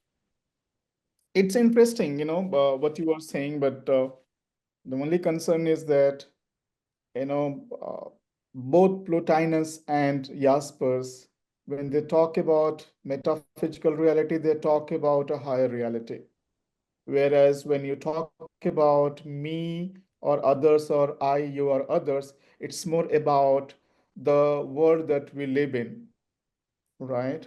Mm-hmm. It's a actualization, realization, but then somewhere we are reducing the metaphysical reality to the, physical reality, where we I want to wouldn't say so. do Yeah. good through generosity or charity. So my So question to you is it necessary to, come down to the to the material reality, from the metaphysical realm? Is it a demand or, modern time demand, or you are simply making it just for, so that it can appeal to, layman's mind? Well, I would say it's a Platonic demand. Republic 7, right at the end of the cave, you must go back down. I would say that's the crux of the entire Platonic project is that, those three words. Plotinus does not appear at first glance to be following that directive. But I want to suggest that his metaphysics actually implies it, that it is a requirement. And there are a couple trace places in the Aeneids where we get little glimmers of that idea. I don't like the idea of speaking about either Plato or Plotinus in terms of two worlds. I think or to talk about the metaphysical world as opposed to the material world. I think that's letting Descartes in the back door, and I think Descartes is a fundamentally different animal who, is not in the same world as Plato or Plotinus, because the metaphysical world is what is, and everything is what is, just at different degrees. So I would say that they're kind of. I also am hesitant about using the word monist for Plato or Plotinus, but they're closer to monism than to kind of Cartesianism. So I'm glad to introduce now Jörn Kroll. Jörn comes from Germany, studied at the University of Göttingen, philosophy, political science, and German studies or Germanistic. He graduated then at the University of California, Berkeley. He has always been interested in Western and Eastern spirituality. And after retiring, he joined the training of the Diamond approach provided by the Ritwan School in Berkeley. The Diamond approach teaching has, in his views, much in common with Plotinus philosophy and adds insights and practices from contemporary transpersonal psychology. The title of Jörn's talk is Thinking That Shatters Against the Unthinkable, Plotinus' Speculative Ascent According to Jaspers. Please, Jörn. Jaspers' monograph on Plotinus reflects the highest admiration for the ancient sage and exceptional enthusiasm for his inquiring philosophy. But it contains also a central misleading interpretation bordering on distortion. Without providing textual evidence, Jaspers attributes a phrase to Plotinus, thinking the unthinkable, whose paradoxical and self-destructive logic Jaspers interprets as Plotinus' pivot point for his ascent to intellect and the one. In the following, I will first briefly restate Jaspers' main claim regarding Plotinus' alleged method of ascending to intellect and the one, and then I will show how Jaspers' misinterpretation can be corrected and how his perplexity can be resolved. Thinking the unthinkable, the ascent to intellect and beyond. Jaspers claims that the following statement represents Plotinus' method of ascent. Quote, thinking, we take a step which is no longer thought. For a thought, it cannot stand up against the proposition that the existence of the unthinkable is thinkable. Thinking presses to the limit that it cannot transcend, but in thinking this limit, spurs us to pass beyond it. What is Plotinus' goal? The unthinkable. End of quote. It is apparent that Jaspers' twisting maneuver of thinking the unthinkable, spanning about a dozen pages demonstrates the feebleness of thinking vis-a-vis the intellect, and particularly vis-a-vis the even more transcendent one. Nevertheless, Jaspers considers this impasse as progress in the process of speculative dialectics, which allegedly lifts the thinker onto the next higher plateau. Jaspers sums up the result of his mental gyration, which he claims Plotinus is advocating. Quote, "When I confront the one, the failure of my thinking raises me above all thinking." End of quote. Now, my solving of Jaspers' enigma, a differentiation between modes of thinking. Several of Jaspers' quotes about Plotinus and his statements regarding the centrality and characterization of thinking in Plotinus' writings are problematic because they can give the impression that Plotinus is a brainy theorist who seeks to force thinking into a cognitive cul-de-sac and then celebrates the shattering of thought as a meaningful failure of thinking. Such a misleading interpretation of Plotinus results from Jaspers' convoluted parsing of Plotinus' alleged paradoxical refrain, thinking the unthinkable. More fruitful insights into Plotinus' subtle thinking can be gained by distinguishing between different kinds of mental activities. In his essay, Plotinus on Knowledge, Christian Thornau provides a terminology that distinguishes between the main kinds of cognition used by Plotinus and comparable contemplative thinkers. Thornau highlights the pivotal difference between discursive thought and non-discursive thought as follows.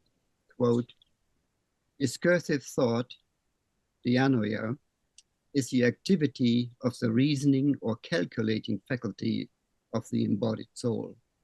It is called discursive because it temporarily moves from one object of thought to another, and because it reaches its insights by proceeding from premises to conclusions. This is the ordinary way of thinking rational beings experience in everyday life. It mirrors the temporal structure of at least the embodied soul, if not soul as such." End of quote. In contrast, non-discursive thought is thinking and knowing in the modus of intellect. Thornau explains, quote, "Intellectual knowledge, noesis, differs from discursive thought in that it does not move from premises to conclusion. Thanks to its being one with the forms, it grasps the latter, the totality of real being, intuitively, atemporally, and all at once." End of quote. According to Plotinus, rational human beings partake in intellect, nous. Therefore, the human intellect is undescended, that is, not part of the fragile material world. Additionally, Plotinus asserts that, quote, "Intellection is a vision in which seeing and what is seen are one." End of quote. Realizing this unity of contemplating subject and contemplated object requires and simultaneously enhances a specific conduit of access. A pithy gloss in the New Translation of the Enneads further clarifies this central point. Quote, "Intellect is a second hypostasis. Intellect is the true identity of rational living beings. Our intellects are undescended and engage in the same activity that intellect does. The mode of cognition of intellect and all intellects is non-discursive." In my table on page 8, I have combined germane terminology from Tonov's essay and from the recent English translation of the Enneads. The table cross-references two distinct activities: philosophizing versus ascending to intellect and the one, with two different modes of cognition Plotinus is writing about, namely discursive thought and intellection. The correlated kinds of temporality may further clarify the two main modes of cognition Plotinus is elucidating. My simple table can also assist in understanding Jaspers' perplexity resulting from using just one term, thinking, for both modes of cognition Plotinus is using. In response to his rhetorical question, what then is that inner way of looking? Plotinus lists essential interior transformations that result from experiencing this inner way of looking.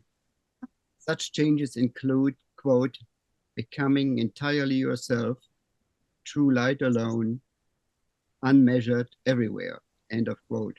In words that are reminiscent of a close-knit group of teacher and students, Plotinus then describes, referring to those inner transformations, a beatific panorama to his listeners and readers.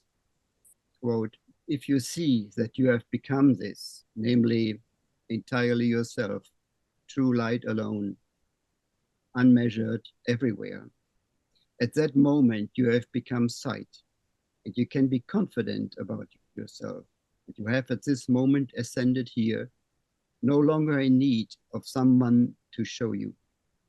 Just open your eyes and see, for this alone is the eye that sees the great beauty. End of quote. Jaspers invokes the double-winged approach needed for the complete understanding of a profound philosophical text. Plotinus goes a step further and asserts the presence of a corresponding double-winged constitution of those who possess true self-knowledge. Quote, one who knows himself is double. One part, knowing the nature of the discursive thinking of the soul.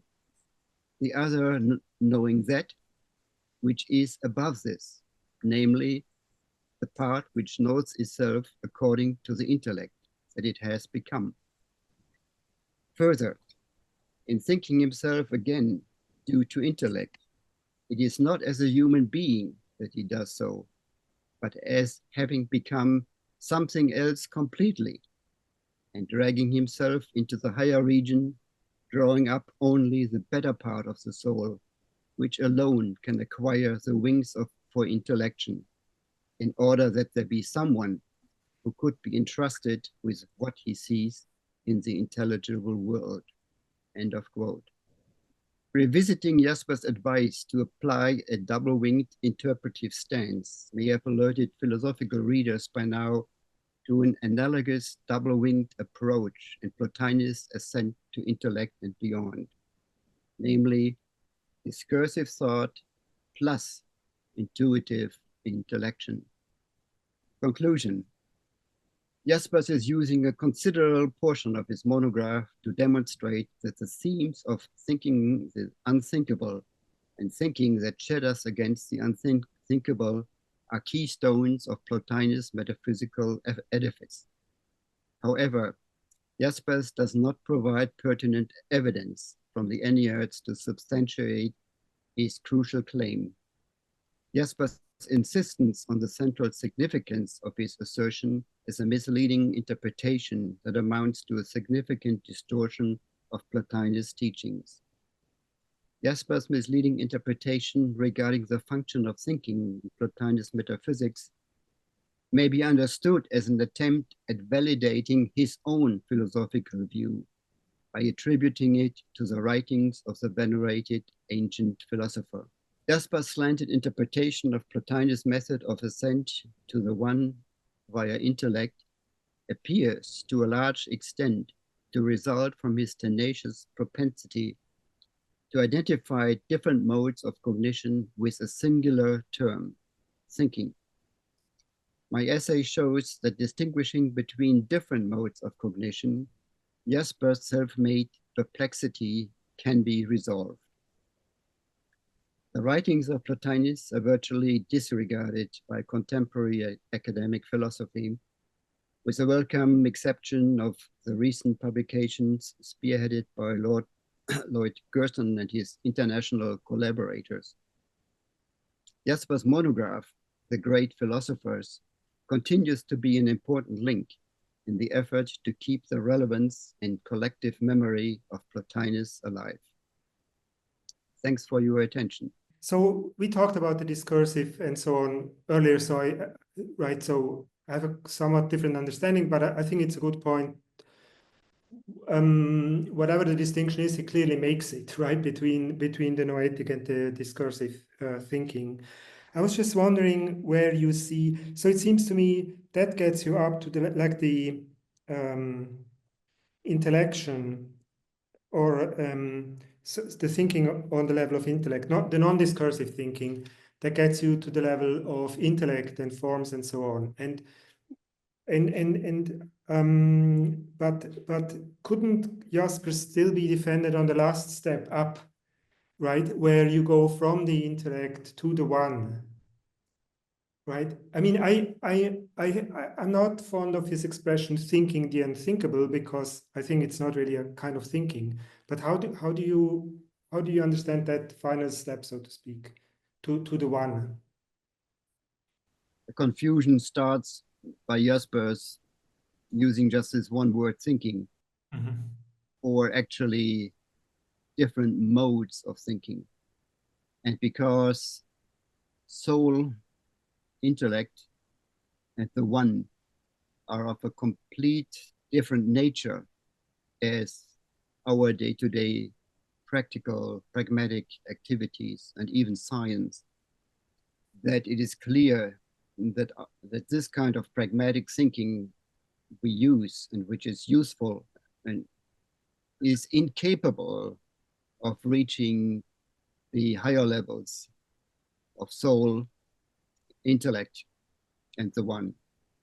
And I even think maybe the soul is, since it is on the lower level of the Platonian Trinity, it is sort of a pivot point or entry gate, so to speak, between our day-to-day and pragmatic thinking, and is sort of the opening possibility for us to get into the Platonic higher world. But then the thinking, the type of thinking or mental activity, modes of perception has to change. Otherwise, the intellect and the one cannot be reached at all.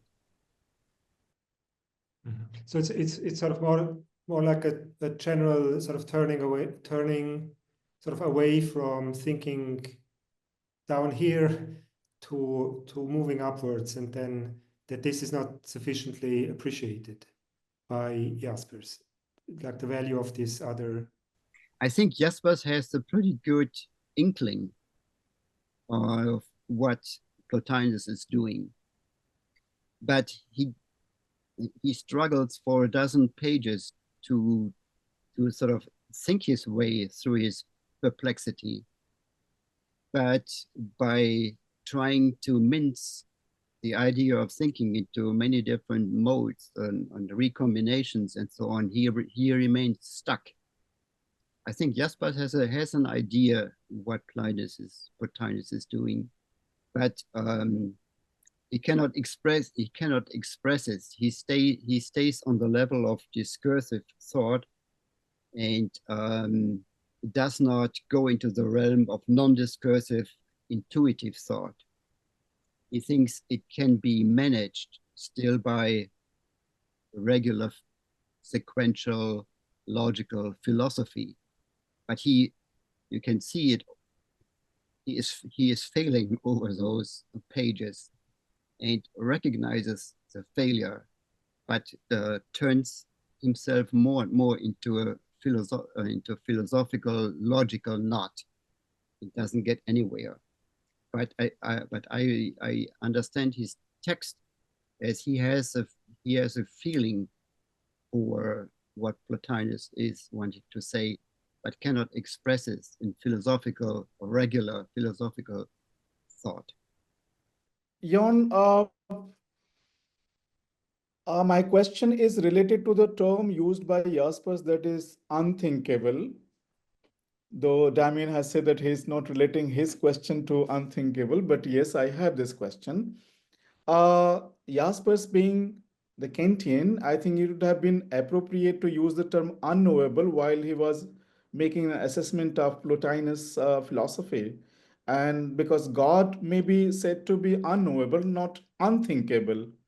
So what do you think, whether it is an appropriate or more justified, criticism of Plotinus by Jaspers when he says that, thinking of unthinkable, or it should be thinking of unknowable? So maybe you can, share some of your insights on this, the two terms used, one by Kant, which was followed by Jaspers in some of his philosophy, and one by, Plotinus, who is trying to say that the one is known. I mean, directly or indirectly, the one is known because the one is not different from you.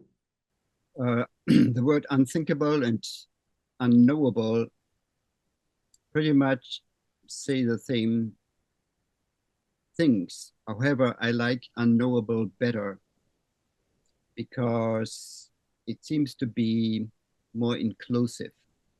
When I hear the word unthinkable, I have the image of more logical, sequential type of mental activities.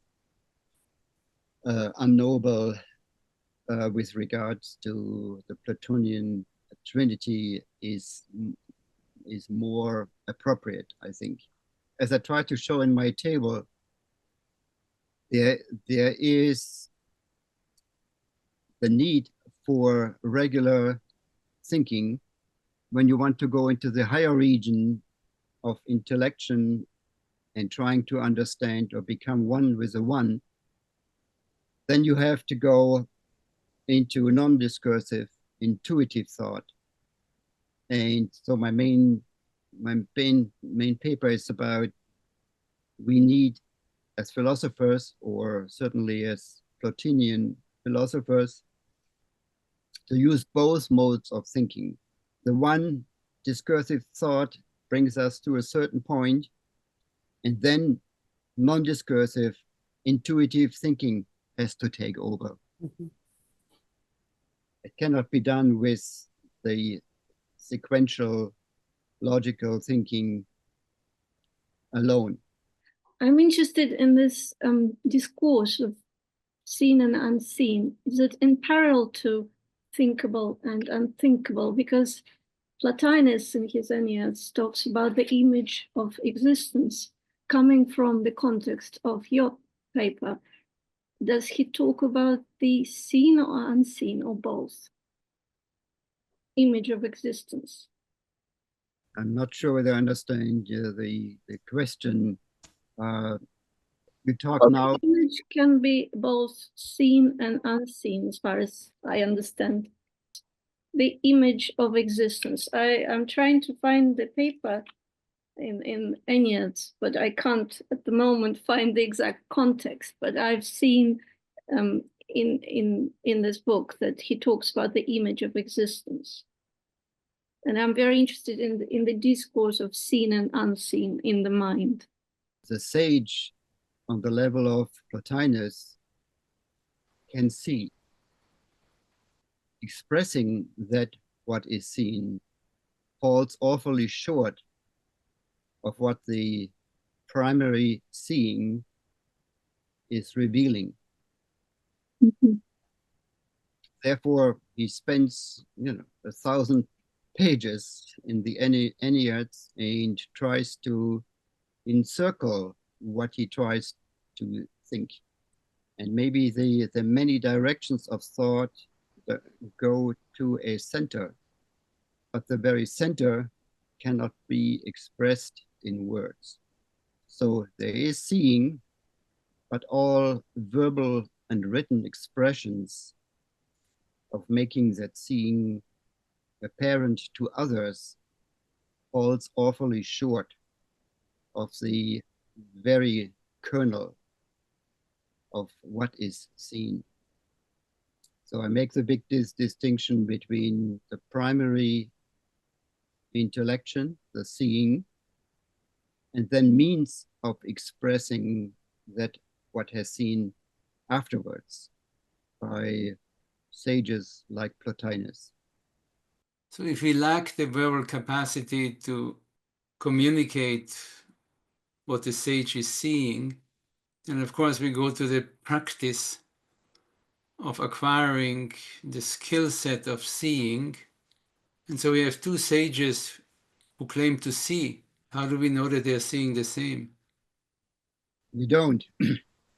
Even if we would have those two people in our midst, there would be a chance of finding out if those two ones would talk to each other.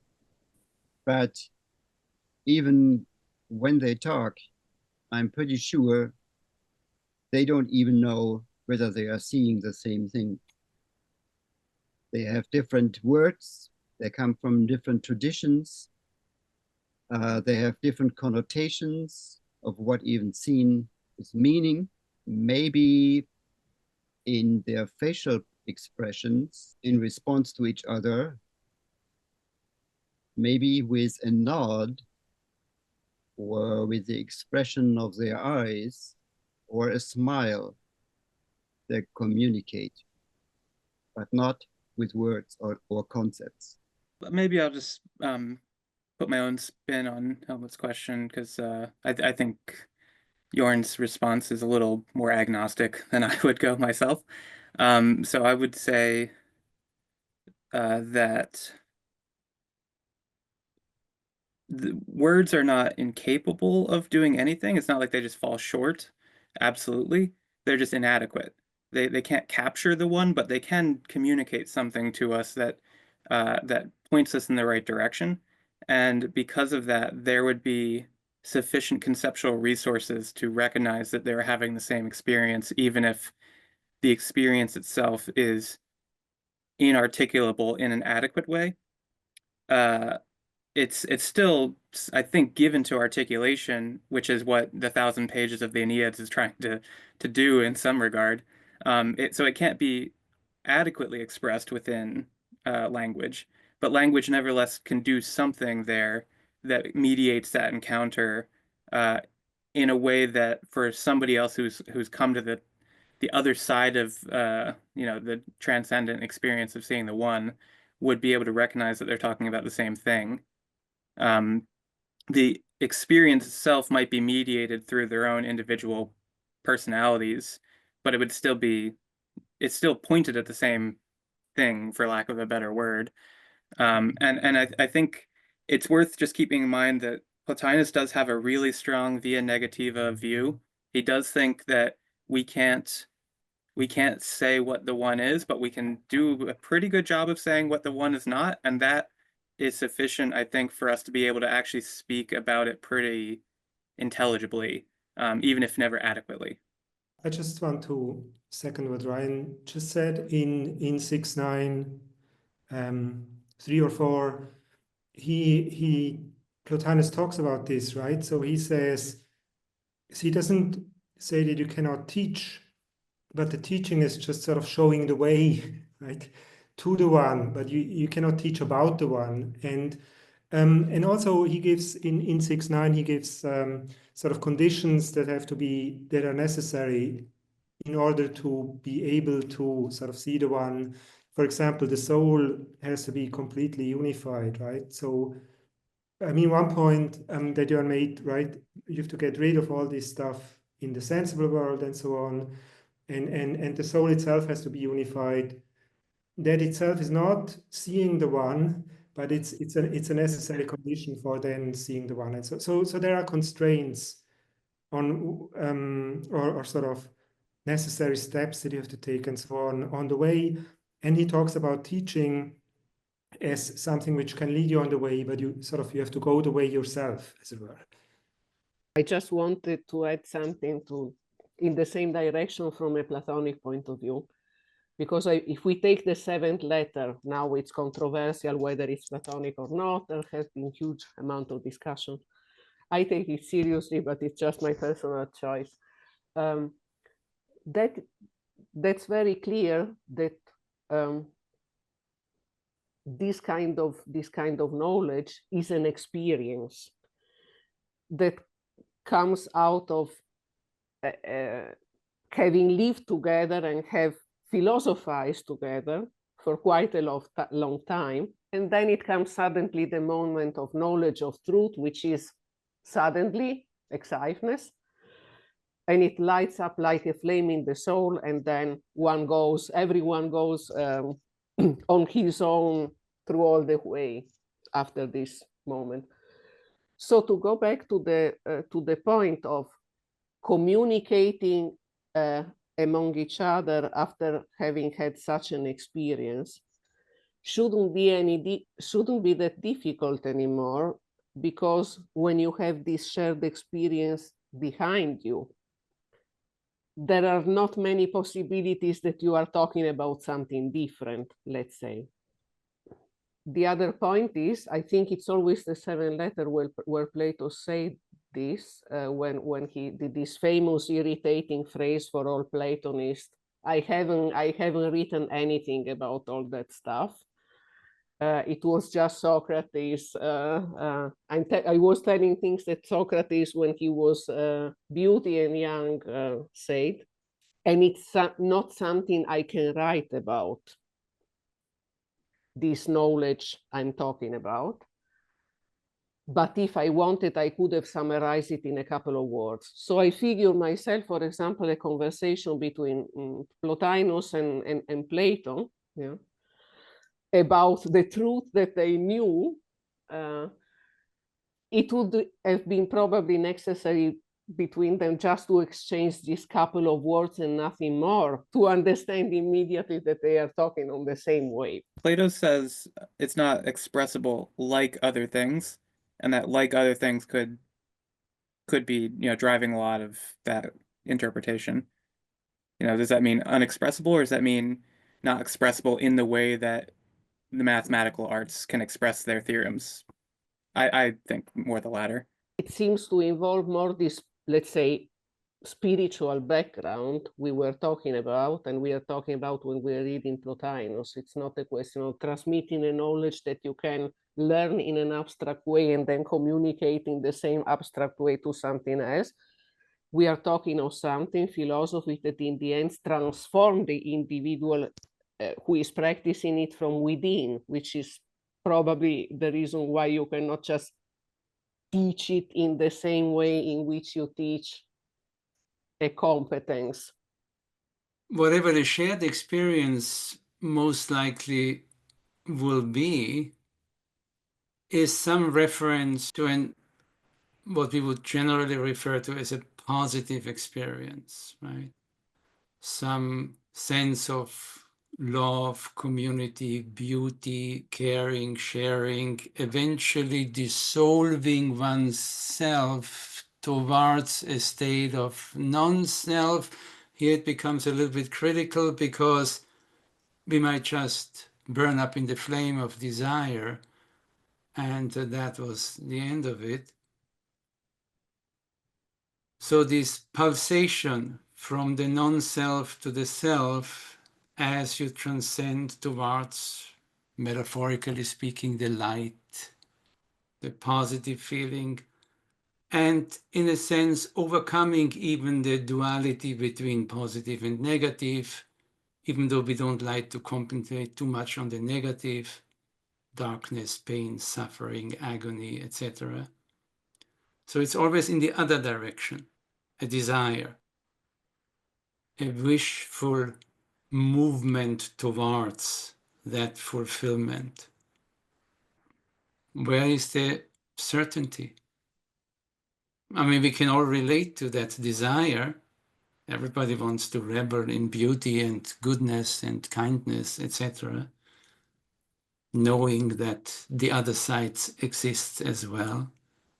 And I'm not saying this lightly, right? Because I guess we all have done our share of trying to figure it out, right? It is a big question, but I think, I mean, part of it is, so it's sort of not the first step, right? It's not like in my life now I have this experience, or it happens to me or something like that. It's really an arduous training in Platonism that leads to that. So so the person who according to Plotinus, right? The person who has the vision of the one has ascended to the intellect, so has sort of seen that the things down here are not. I agree with Ryan's talk. So, you know, the world is beautiful here, but it's not, right. It's not the real thing in a way. It's not the most important thing. There are more important things, namely intelligible things, and ultimately the one. And so I think there's also already sort of the soul, if you will, or the person is already shaped in a certain way when it comes to the stage at which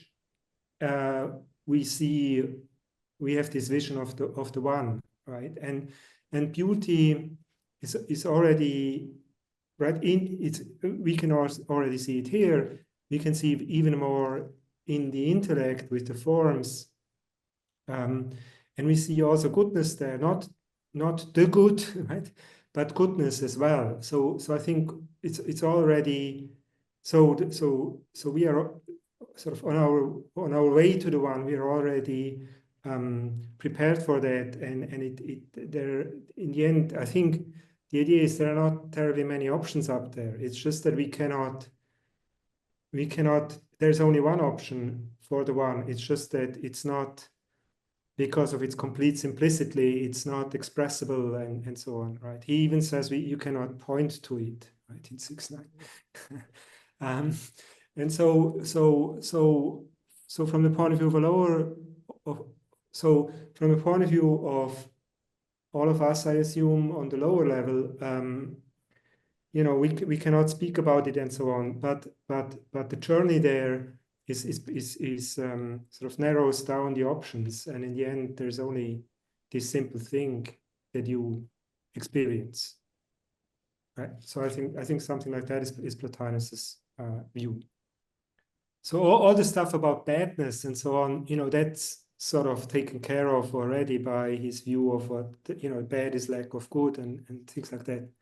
I mean, yeah, whether we agree with his ethics or not, right? But given his ethics, I think, you know, that's all at that level. That's all ruled out.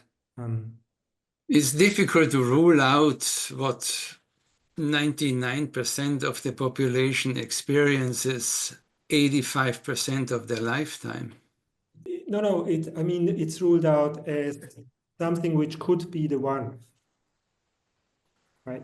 Because Plotinus thinks that badness or evil is lack of goodness, right? Not obviously. That's not to say that, you know, that there are no bad things. It's just that's not something that you actually can.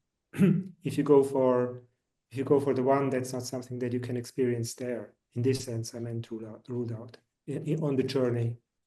So it is a journey toward goodness. When Plato, for example, talks about the evil, I don't think that Plotinus and Plato are saying much different things about this topic, actually. When Plato talks about the evils of the necessity to figure out something that it's opposite to the good, he also doesn't give a great ontological consistency to this opposite, because he said it has no place among the gods. It's something that it's scattered around at the level of human nature. And when you take away the escape towards the intelligible paradigm, I think when you are on that way, you may fall back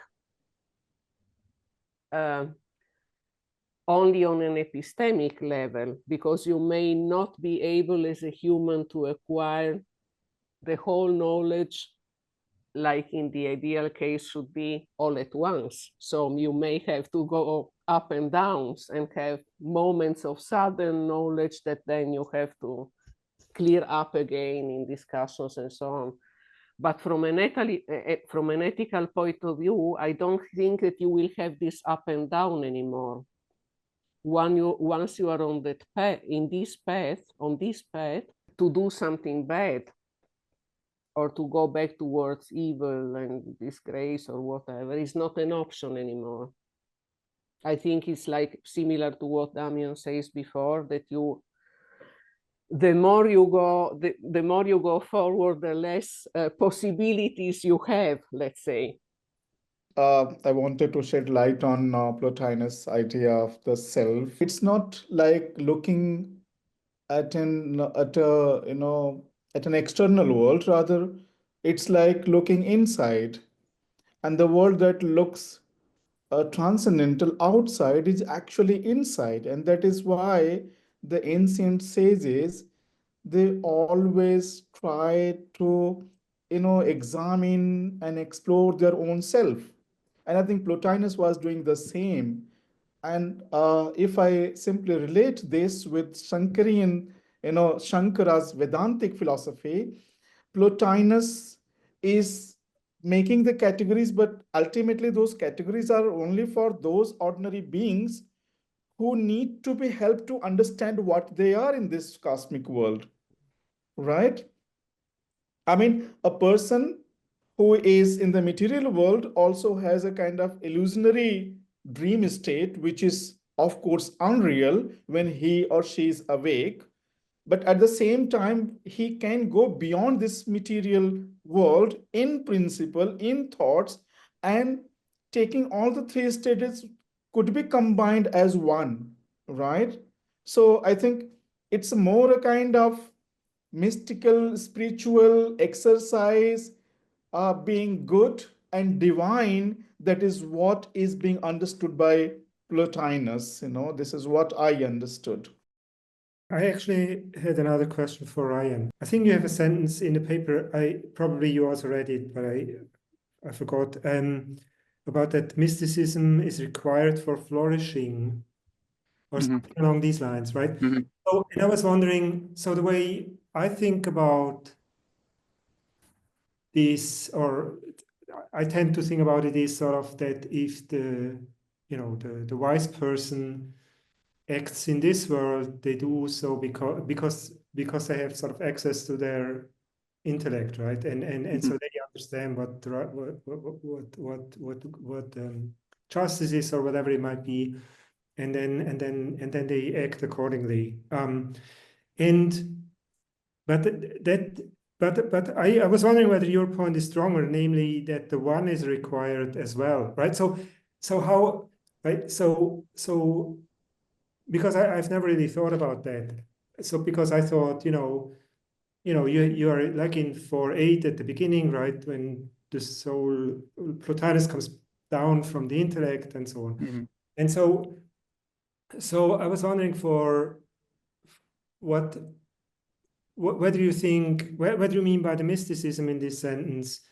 Like just generally the sort of the upper world, or whether you mean specifically the one, sort of seeing the one, right? In the latter case, I'm not I'm not sure why it would be, so how that functions. And in the former case, I'm not sure about the mysticism part, I guess. Yeah. Maybe, so I think I'm using, well, maybe let's take a step back and define mysticism, because I'm not sure even today we're all really quite have the same sense for it. And given that Jaspers is kind of the occasion for this, maybe we should privilege his sense or something, but as far as I understand it, I don't buy it. Because I think his sense is really inflected by a kind of subjectivism, that it's about like my feelings, and I hear Schleiermacher in the background that kind of reshaped the so much of European thinking about relationship to the divine as one of a kind of it's a relationship of pathos rather than intellect that comes out of Schleiermacher, I think. And so for Plotinus, I think that's not at all what his sense is. So when I'm using the phrase mysticism, I want to gloss that maybe it's nothing more than saying relationship to something that exceeds my epistemic limitations, whatever that relationship is. So in terms of the question about flourishing, I guess I would say I think Plotinus thinks that if you're with the intellect, you're good to go. You know, you don't really need more than that. But there is but the genuine union with one is the kind of the crown jewel of what it would mean to be truly happy. And so, you know, if we can make that same kind of distinction we see in Aristotle between like you have your happiness and then your real happiness, or Aquinas makes similar distinction. I think Plotinus has a similar view that being with the intellect is sufficient for happiness, but there is something even better. If you want to give a different word to it, beatitude maybe, which would come out of union with the one.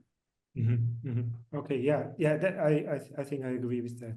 I mean, I was just I was wondering, but I don't know, but one could think that maybe you have to do it once or something, right? Yeah. Somehow, so that you get.